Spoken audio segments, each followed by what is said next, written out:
So the question is, how exactly do you go about dealing with guitar tracks, specifically doubled guitar tracks, where maybe the two guitar players aren't really playing the same parts? And also, what's my opinion on vocal editing? Is it cheating or a necessary part of modern production? Welcome to Viewer Questions Answered, episode 18.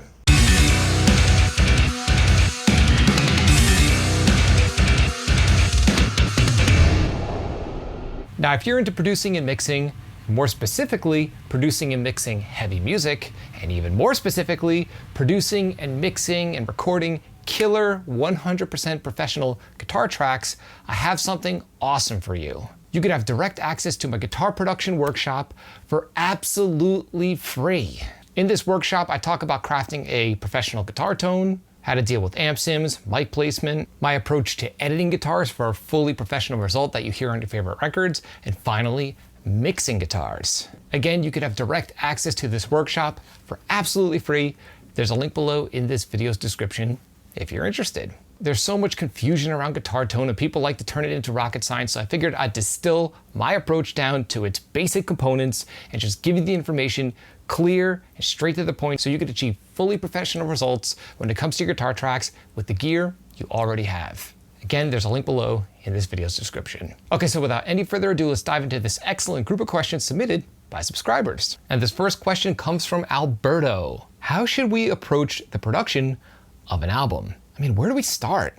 Okay, well, Alberto, this is an excellent question, but it's a very, very loaded question. I can do multiple videos on this topic, but let me just talk about the main thing that I feel like people should focus on when tackling a massive project like a full album. And that main thing should definitely 1000% be organization and preparation. We have to remember, producing even one metal track is very, very intense as far as, all the things you have to consider. Recording, tracking things properly, editing, mixing, mastering, it's a lot. So when we're talking about a full-length album, that's a whole lot of work. As a matter of fact, these days, I won't even bother tracking a full-length album unless I'm working with a band that really has their stuff together. Now, what I mean by preparation as far as a full album project is pretty straightforward. Pre-production. A lot of people that don't have experience think they're just gonna go into the studio, maybe recording a bunch of songs that aren't fully complete, no tempos mapped, and they think they're just gonna churn out a record in a few days. Unfortunately, that only works if you're a really, like let's say you're recording live or something like that. If you're a really tight band who practices 5 days a week and have been rehearsing these songs for years. Unfortunately, that's rarely the case. That's why I highly recommend really focusing on preparation and doing thorough pre-production before you set up a single microphone to track a full-length album. That's right. Make sure every single drum pattern is set. Both guitar players know what each other is playing and there's no conflicts between the riffs. All the vocals are set, lyrics are set, everything. This preparation seems like it'll be a pain in the neck up front, but believe me, it will save time, stress, energy, and money when it comes time to tracking the album for real. Because again, an album is a massive project, even if you're dealing with a band that's not recording complicated music. Take it from a person who has spent so much time with bands working on albums that took way longer than they should have. So Alberto, thank you so much for this question. It's a good one, and it's something I'll definitely be covering more in future videos. Thanks again. Okay, and question number 2 comes from Ed. Hey Bobby, I've been mixing for about 9 months now, and I'm studying music and music tech at college. I've gotten pretty good at handling EQ and dynamic effects and such. However, I find it weirdly hard to get initial instrument levels right. Do you have any tips? Love from the UK, keep up the good work. Okay, well Ed, I'm gonna be honest, setting levels takes a lot of practice and just time developing your ear in order to know what you're listening for while mixing. And there's no one way to do it. Everyone's got their own personal tastes and hears music in a slightly different way. But with that being said, I'll share with you my simple approach when I'm dialing in a rough mix, when I'm starting a project that maybe I didn't record myself. Because here's the way I do it. If I'm tracking a record and I'm doing, all the recording, maybe the editing, then I have to dive into the mix. A lot of times I'm kind of mixing as I go along, but let me talk about if someone sends me raw WAV files that I have to mix and I had nothing to do with the project. The first thing I'll do is set my kick drum to peak at around -18 dB digital, which is in general 0 dB analog. This is just the habit I've gotten into. You don't have to do it this way, but I like to start there. And the reason I like to start there is because once I have my kick drum level set, and that's my reference, I build everything else around that kick drum level. So I'll bring up my kick drum, then the room mics on my drums, then the snare, maybe the overheads, toms. Then once I have a rough balance of my drum tracks, I'll bring up my bass guitar and my guitars and my vocals before I touch a single compressor or reverb or anything. That's how I set initial levels. I do this a lot when I'm mixing a band live. And again, it's just the way I prefer to do it. You don't have to do it this way, but give it a shot and let me know how that works out for you. I find that in general, it gets me in the ballpark without over-processing my mix. Excellent question. All right, our next question here comes from Mr. Mockington. Now, when I get to double tracking, I've always been confused about this scenario. Imagine a band has two guitarists, and for the most part, they play the same things. But there are also some parts in each song where they play differently. How would you go about recording them? Have the part that is the same recorded once and just record the differences on separate tracks? For example, harmonies? Or would you have them both record their full tracks, resulting in a loss of volume when they aren't playing the same? Hope I'm making sense. Cheers, Bobby. Love your content, love your attitude. You are going to be one of the big recording channels soon. All right, well, dude, thank you so much for the kind words.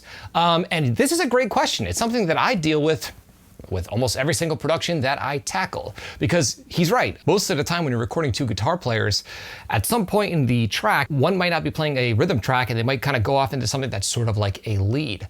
Now, it depends on the style of production. Certain productions, if I'm feeling like I want to keep it really old school and I don't want it to sound like a complete wall of sound and I want it to have a very organic vibe, depending on how leady the lead is, I might just have them play how they play it live. So for example, let's say there's a part in the song kind of like what you brought up where, you know, they're both playing rhythm guitars, then all of a sudden the second guitar player or the guitar player on the left side, for example, my left side, starts playing a higher lead.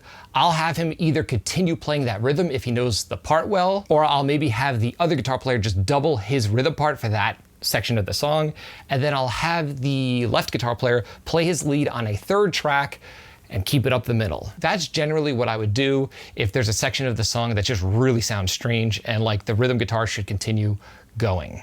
I hope that makes sense. It's pretty straightforward, but I think I'll do some videos on this in the near future because I've had multiple people ask about this and it's something I do all of the time. So thank you for this excellent question and stay tuned for that video. Okay, and our next question here comes from Ray. I have a question for your next Q&A. I'm fairly new to Pro Tools and was wondering when you import tracks, how do you know if they are lined up in the correct time? I recently uploaded a song and it seemed like the vocals were not on the same timeline. How do you know where each track is supposed to start if it doesn't say what bar or time? Thanks, Ray. Okay, well, Ray, the question you're asking is not really specific to Pro Tools. This has to do with DAWs in general. If someone sends you raw WAV files, they should all be starting at bar 1, beat 1. Because these days, most people are using different DAWs. A lot of my clients use Logic, Cubase, Studio One, Reaper, Ableton. I honestly can't keep up at this point. I'm a Pro Tools user because I've been using it for 15 years. It's what I'm comfortable with. And when I ask for tracks from clients, I just tell them to make sure they consolidate their files from bar 1, beat 1, because when I'm dealing with people that aren't professionals, if I don't give them strict guidelines to follow, they'll send me the weirdest tracks imaginable. In other words, they'll send me tracks that aren't consolidated and I'll have random pieces of vocals and there's no way for me to even be able to import them into my DAW without there being any reference point. So again, what you're asking has absolutely nothing to do with Pro Tools. Even if you're using Cubase, for example, if someone sends you tracks, the files should always be consolidated from bar 1, beat 1, so you could simply import your tracks and everything is already in time. If they're not doing this, tell them to do this because there's no other way around it. This is how the pros do it, and this is how it's been done since the beginning of DAWs, since they first come into existence. So Ray, I hope that answers your question and good luck on your project. Okay, and our final question comes from Flo. Thanks, Bobby. After watching your videos for about a year, the quality of my mixes has gone up.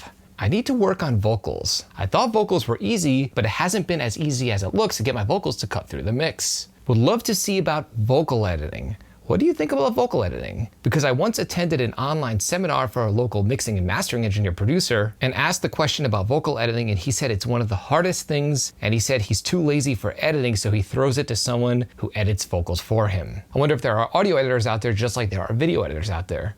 Thanks, Bobby. Okay, well, Flo, this is an excellent question. And I understand what he's saying because, to be honest with you, I used to do all of my own vocal editing, more specifically vocal tuning. And I now have other people doing that for me just because I don't have time to do it. I'm so busy mixing and working on this YouTube channel that I pay my good friend Ben Karras to do all of my vocal tuning for me. Now, with that being said, if you're starting out, I wouldn't recommend this because I think it's very valuable and really important to learn this skill of vocal tuning and vocal editing. This day and age, you have to understand how to do these things if you plan on working with artists because it's become expected. And in the real world, not everyone can sing that well. I hate to say it, but it's really true. Also, budgets are not as huge as they used to be in, for example, the 80s and early 90s, where bands had $500,000 to spend on an album and all the time in the world to spend in the studio. Nowadays, you gotta knock out an album in a month, so if the vocals aren't perfect, you're not gonna make the singer do it 5,000 times. It's easier to just tune the vocal, especially if the attitude is there. So what I recommend doing is learning these skills, and once you have a nice solid grasp on them, then outsource these skills to other engineers if you don't have the time for it. The other reason why it's important to learn these skills is that vocal tuning doesn't always have to be about fixing, singers that can't sing. A lot of times you could use this tool in creative ways. For example, a lot of times I'll create double tracks, vocal doubles on a vocal track where there wasn't a vocal double recorded during the tracking session. And a program like Melodyne is great because you can produce really realistic sounding doubles as well as harmonies on tracks where the singer didn't even sing harmonies or doubles. So again, to go back to my previous point, I feel like it's really important to learn how to use vocal tuning software and to not outsource it just yet, because then you'll be shortchanging yourself on a lot of growth as a producer and engineer. Now, when it comes to my opinion on vocal editing, to be honest with you, I don't have an opinion. It's just a tool